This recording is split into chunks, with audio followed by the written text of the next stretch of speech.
This is the Think Podcast for entrepreneurs, business owners, and real estate professionals. Insight, real talk, systems that scale. Think about it. Today's episode is sponsored by Fortra Law, a firm deeply invested in the growth of private lending. Fortra is a proud member of the Women in Private Lending Group and supports the leaders driving meaningful change across the industry. Hello, everyone. Welcome to the Think Podcast. I am thrilled because, first of all, we are at the end of Women's History Month, and I want to commemorate that with our very special guest today. She is the Chief Marketing Officer for Fortra Law in Irvine, California, and she is also one of the founders of Women in Private Lending. Can I introduce to you Ruby Boulanger? Ruby, thank you so much for joining us today. Thank you. Thanks for having me, June. It's a pleasure to be on the Think Podcast today. Yes, I'm so excited. I would love for our audience to get to know you better. So can you please just tell us your background, why you chose marketing, and then what led you to Fortra Law? Yeah, of course. So I have been at Fortra for just over 10 years now. It was actually my first job right out of college, which is crazy to think about.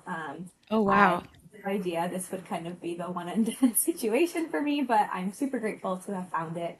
Funny enough, I knew I wanted to go into marketing in high school. I was class president, and I was Ooh, that's awesome.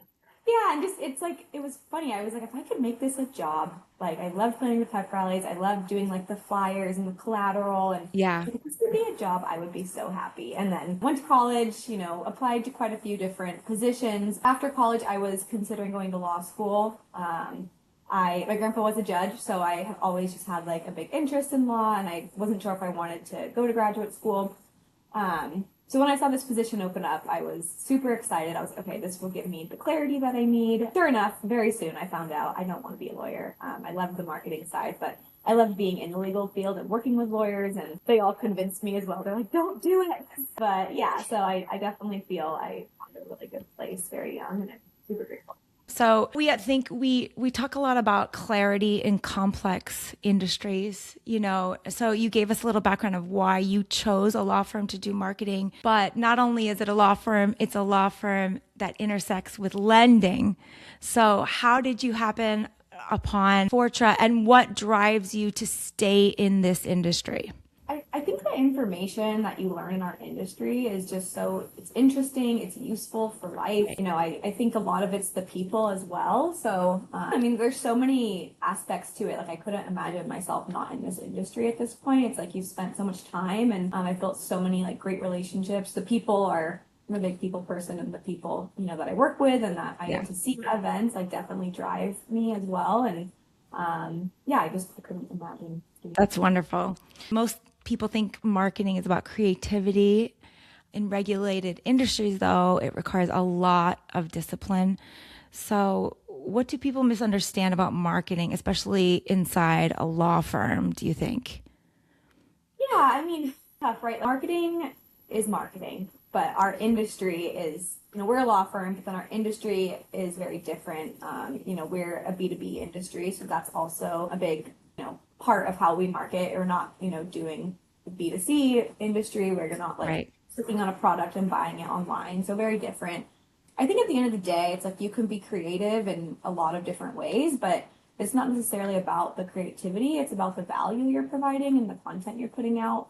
So for me, I think, every time we put something out, I always think about what is this doing for our audience? Like, is this information they want to hear, or is this just going to be like another post of noise? And I try to always, stay away from that. There's just a lot of content out there. So if you could give one non-negotiable rule to marketing leaders in lending specifically, what would that be? So I would say, like, make sure you're doing marketing. A lot of lenders don't do marketing, and I think that's like the first step. It's like, if you're doing something, at least you're doing it, right? Like, if you look at all the very successful lenders in our industry, they have a great marketing presence. They have a marketing team. And I understand that not every, person's in the position to bring on a team, but there's with AI Right. now, there's so much you can be doing. Don't overlook that. Like you don't need to have, a 5-person marketing team to put out social posts, to do emails, to run ads. So Exactly. Yeah. I think just definitely like following up with where we're at in the world and being aware of like all the available resources to you. One thing I love is AI. I love AI. I'm like so obsessed with AI. I can't even stand it. So, just a side note, I've been down the rabbit hole through OpenClaw. Have you heard of it? I have, yeah. Oh my God, I'm like floored. So, I'm trying to figure out how to get my personal AI assistant through OpenClaw so I could be a millionaire in 2 days, just like they Yeah. say, just like they promise. No, definitely. I mean, there's so many different versions of chat now and like what you can do with it, and some are better in Right. some avenues versus others. So it's amazing. I mean, it's crazy to think about like 4 or 5 years ago, like not having this and like I how know much, it's weird. yeah, like it makes your day just so much more efficient. Love me some AI for sure. Yeah. So, Ruby, what does leadership look like when there's no audience, when no one is watching? I mean, I think, who you are at work and at home to me is the same person. Like, I don't change. So for me, it's just to work hard, do your best, and be kind. I think it doesn't matter, like, if you are in a leadership role, whether you're in an admin role, like, whatever that is. I think, if you're putting your best foot forward and, being compassionate towards others, I think that's, what a true leader is, and helping others along the way. I love that. I love that. You hear that, leaders? Pay attention. So there's a lot of loud marketing out there. It's like in your face, go down your funnels and go buy this on this landing page. How do you define meaningful communication in your messaging when you are sort of strategizing on what to put out there? Yeah, my team will know this. I always call it fluffy content, and I hate fluffy content. I'm like, is that fluff? I'm like, I don't want to put it out if it's fluff. So I think like there's a fine line of being creative, and putting out what I would call, like when you said yourself, like noise. So for me, it's like I always look at, is this adding value to our audience? And our audience is typically private lenders, but also, some service providers in the space as well. And if Right. it's not, then why are we doing it? Like we shouldn't be putting that Exactly. information out. It takes a lot of time to write copy, to create graphics, to do it all. It's not just like a snap. And so to me, it's not worth their time if no one wants to read it. But I also do like putting out like team oriented stuff. I think it's important to know, who you're working with, who's kind of behind the scenes of things. So to me, that's also valuable content. But yeah, the like random fact things I think are fun for personal lives, but maybe not for. Well, yeah, and that also builds trust to your audience too, right? I love that. So, what do you think it takes to build trust in this industry, in private lending, in law, in private lending? What do you think? Yeah, I think, our industry is not really different from other industries. I think relationships, at the end of the day, it's, you Yeah. work with the people you like and you trust and who are going to help you move forward. And I think those relationships are really everything. Just so for our audience to know, the mission statement of Women in Private Lending, it's intended to be a platform, a network for women in private lending to inspire each other. At its core, it will be a forum for sharing ideas, solving issues, and promoting innovation. First things first, Fortra's event. Sorry, I get scatterbrained because I get excited.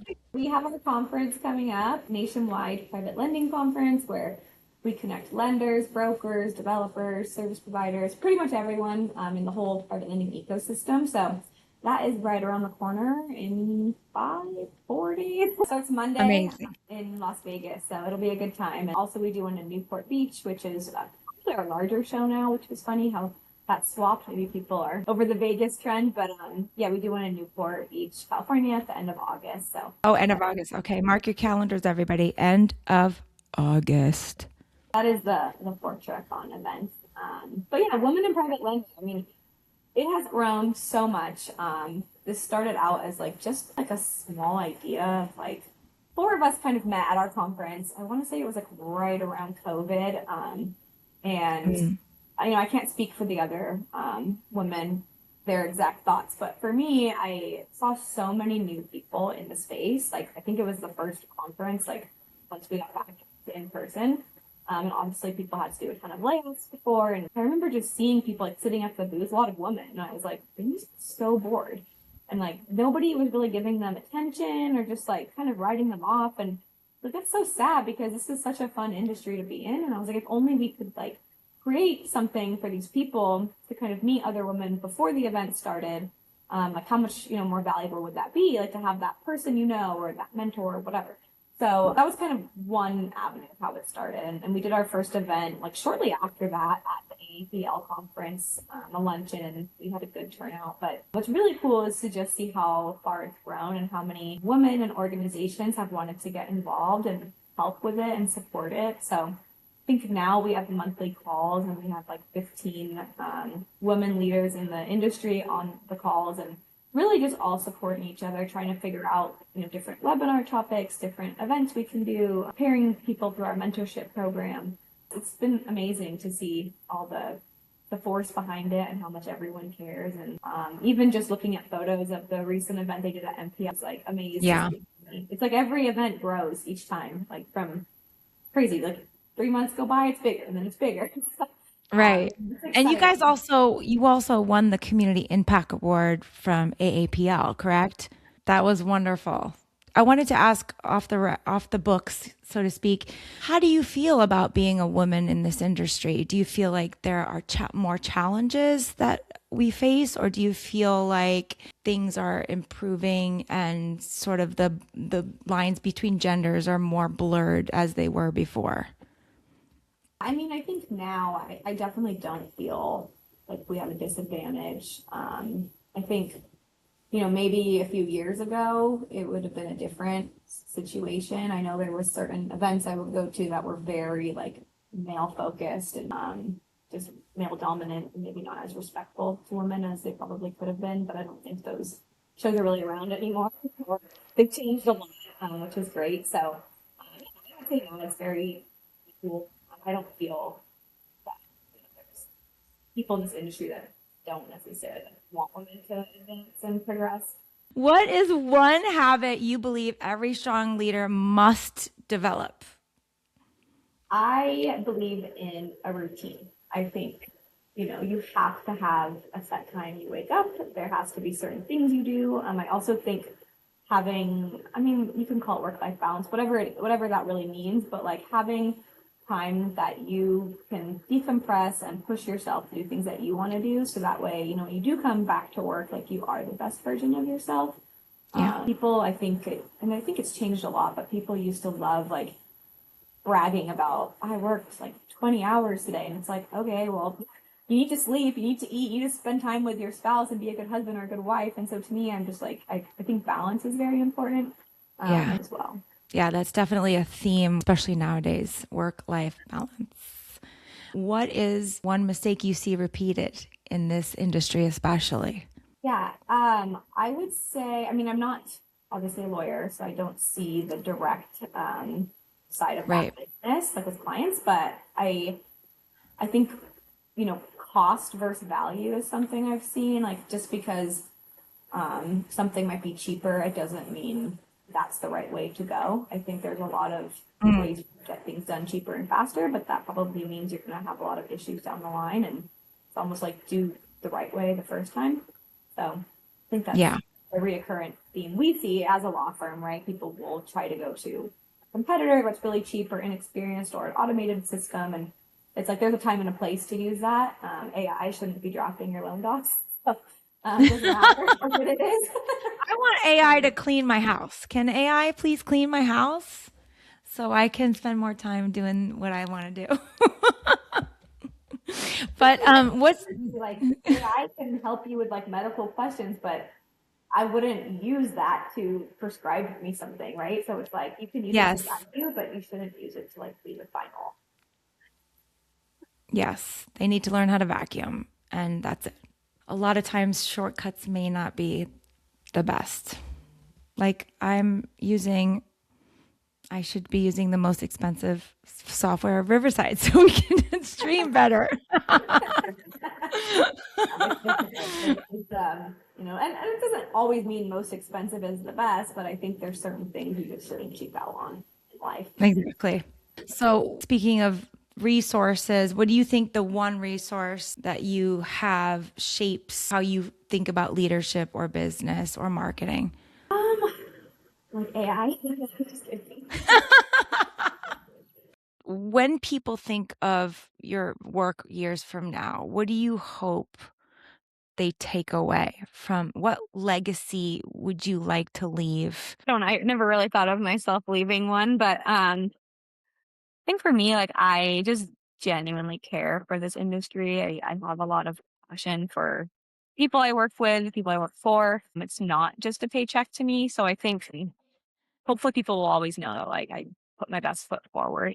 And I think I want our firm to always be the best version of who we are. So always improving and and just being like very genuine. Like we genuinely like live and breathe this industry. It's, we don't care about trying to go into all these different spaces just to make an extra buck. It's like this is what we do. It's our bread and butter. And I think like, I'm really proud of that. I like being the experts, the go-tos in this space and like not being distracted by all this other noise. So hopefully, our marketing efforts portray that. So, Ruby, for our audience, how can they get a hold of you? What platforms are you most prominent on as far as if they can't get a hold of I don't want to give away your personal cell phone number, of course. But if someone wants to reach you, where can they find you, Fortra, Women in Private Lending? Yeah, I mean, you can always connect with me on LinkedIn. I try to respond to messages, pretty frequently. Don't spam me. Nobody wants those. Also, bad marketing tactic. Nobody wants to be Yeah. blown up in your Dear DM. Ruby. A lot of No, follow-ups there. I'm not going to spam you, I promise. But yeah, LinkedIn's great. Email me. Our emails are on the website at fortralaw.com. You can connect with us directly on there, and Women in Private Lending as well as just womeninprivatelending.com. It's right from Fortra, but we're still heavily involved. So yeah, I would love to connect with anyone that I can be a resource to. Well, Ruby, I'm just very thrilled. Thank you so much for taking the time today to be on the podcast. We sincerely appreciate you and what Fortra Law does and what Women in Private Lending do. You can always come back and talk to me about more things, or Scott. And I forgot to tell you that Scott says that women are the best in this industry. There's something about women that they do. So I just wanted to relay that message from Scott. Oh, well, thank you. Thanks for having me. It was sincerely my pleasure. And thank you so much. And we'll see you next time. Yeah, thank you. You have a great one.